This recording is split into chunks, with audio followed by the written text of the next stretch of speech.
qu'apportent les associations de manière générale, la vie associative, à la vie d'un territoire comme l'agglomération d'Évreux. Donc d'une manière un peu générale, quelle est la plus-value associative par rapport à d'autres acteurs et pourquoi ne pourrait-on vivre sans les associations?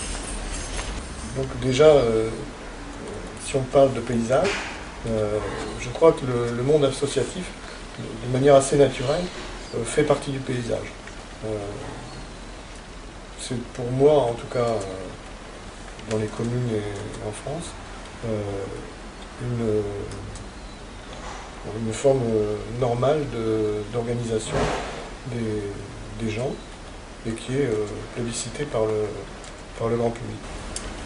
Ouais, moi je dirais que c'est un moyen pour les citoyens de s'engager différemment, c'est-à-dire pas forcément de manière politique, mais que ce soit dans le loisir ou même dans les convictions, de se rassembler, de faire des choses ensemble et qui ne soient pas la collectivité publique, mais sur des initiatives ou des projets communs. Moi je crois qu'aujourd'hui on ne peut pas se passer de cet échelon un peu de participation des habitants, mais c'est un mode d'engagement aujourd'hui qui est aussi important à mettre en valeur et à comprendre de la part des partenaires, de manière à aussi avoir un autre échelon peut-être de gouvernance de la vie locale.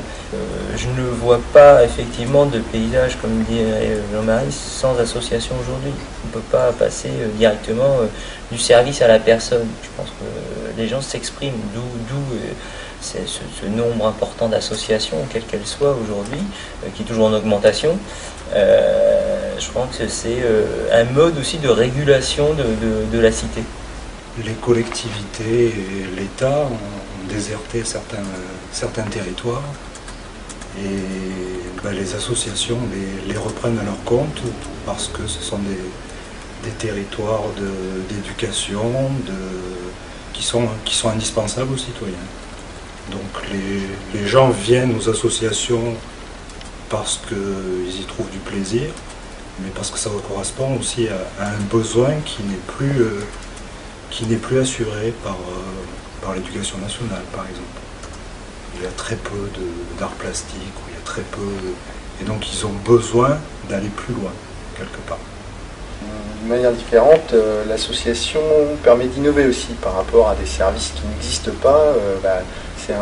Comme c'est un moyen de créer des choses un peu innovantes qui peuvent être après éventuellement reprises par des collectivités, mais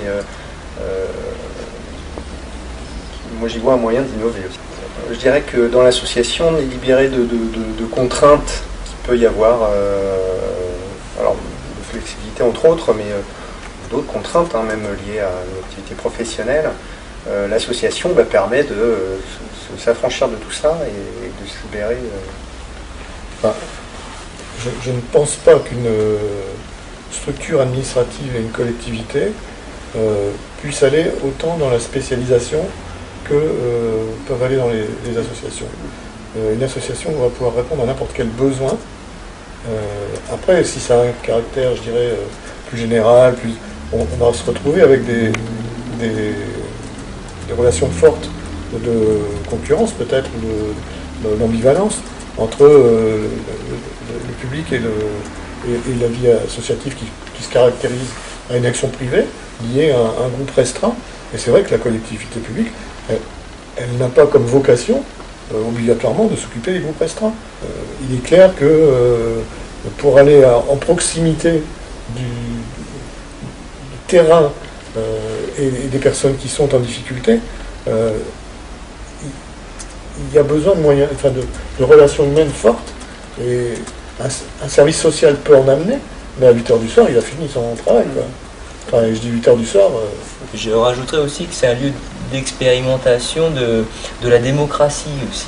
Je crois que c'est aussi un lieu où, par son mode de fonctionnement, les associations, hein, c'est un lieu aussi où on apprend aussi à partager des valeurs, certainement, mais aussi à s'écouter. Et je crois que c'est un lieu important aussi d'apprentissage de la démocratie. Et puis il y a une valeur des associations qui est de travailler aussi avec des minorités. Non, juste pour enfoncer le clou sur l'innovation, on peut faire le parallèle avec les entreprises où à notre époque on met beaucoup en valeur l'initiative dans l'entreprise. L'association, elle permet d'avoir l'initiative sans avoir cette contrainte de lucrativité ou de profit nécessaire. Donc pour moi, c'est l'initiative et l'innovation totalement affranchies. C'est pas un hasard si les artistes se créent aussi en association. Il y a d'autres raisons, mais c'est aussi celle-là. C'est la création, l'innovation affranchie de quasiment toute forme de contrainte. Alors justement, moi c'était une question que, après ce tour de table rapide, la complémentarité avec les deux autres acteurs qu'on va retrouver sur l'agglomération, les entreprises et justement la collectivité publique. Parce que donc, au regard des activités, des services qu'apporte l'association, certains peuvent dire aujourd'hui c'est les services que développent les associations du style centre aéré, de type même maison des jeunes de la culture, de type aide aux devoirs.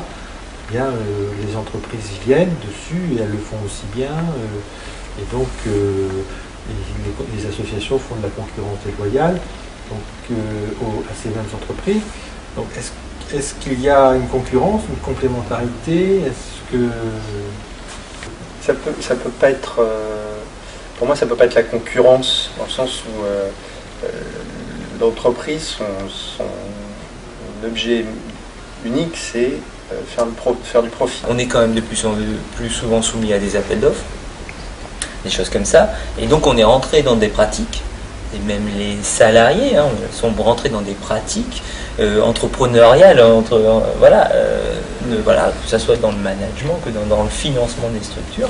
Et la seule valeur les valeurs qu'on arrive à conserver, c'est les rapports humains, la structure éducative sur laquelle on s'appuie, et l'objet effectivement nous on le connaît, c'est l'éducation populaire. Donc on retient ça comme un peu notre pilier. Et le grand paradoxe, je trouve, dans tout ça, c'est que autant les collectivités et d'autres institutions ont besoin de nous, associations, qui rendent un service sur un territoire donné, et autant ils ne nous donnent pas complètement les moyens d'avoir éventuellement des équipes formées, des choses comme ça, et qu'on est toujours obligé de recourir à des gens au cas par cas, au coup par coup, des contrats aidés, des choses comme ça. Et en fait, là-dessus, ils se servent de nous aussi. Alors justement, revenir là-dessus, c'est juste pour revenir sur entreprise et association, qu'est-ce qui va être la plus-value associative? Le fait que le service rendu par une association qui fait de l'aide aux devoirs va être différent du service rendu par l'entreprise qui fait de l'aide aux devoirs. La plus-value, c'est l'engagement de l'association.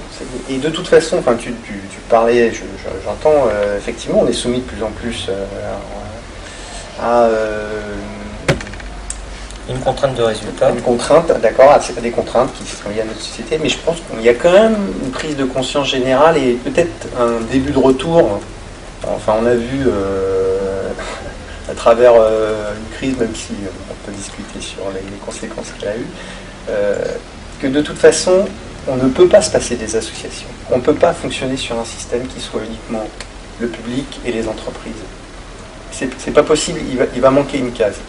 Puisque l'entreprise qui va donner des cours, le jour où elle ne fera plus son profit, elle arrête et ce service-là disparaît. C'est pas possible. L'association a forcément sa place. Et je pense que c'est... tu parlais de phénomène, de place naturelle. Elle a une place naturelle. Même si on disait du jour au lendemain, on raye la loi 1901, il y a quelque chose qui se créerait automatiquement, et il y aurait des initiatives qui se créeraient forcément sous forme d'association.